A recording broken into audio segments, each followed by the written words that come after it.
প্রধান উপদেষ্টা অধ্যাপক মোহাম্মদ ইউনূসের সঙ্গে সাক্ষাৎ করেছেন পাকিস্তানের যৌথ বাহিনীর জয়েন্ট চিফ অফ স্টাফ কমিটির চেয়ারম্যান জেনারেল সাহির শামসাদ মির্জা। এ সময় দুই দেশের মধ্যে বাণিজ্য, বিনিয়োগ এবং প্রতিরক্ষা সহযোগিতা আরও জোরদারের সম্ভাবনা নিয়ে আলোচনা হয়েছে। বান্ডেল থাকলে প্রতি সেনমানিতে টাকা বাঁচবে। বিকাশ সেনমানি বান্ডেল কিনে জিতুন প্রতি লেনদেনে।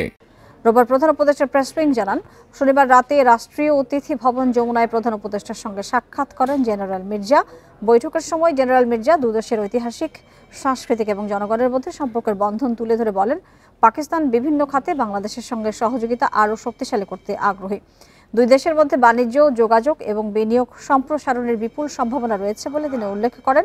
জেনারেল মির্জা আরও জানান, করাচি এবং চট্টগ্রামের মধ্যে নৌপথে যোগাযোগ ইতিমধ্যে চালু হয়েছে। ঢাকা করাচি আকাশপথ চালুর প্রস্তুতিও প্রায় সম্পন্ন, যা আগামী কয়েক মাসের মধ্যে শুরু হবে বলে আশা করা হচ্ছে।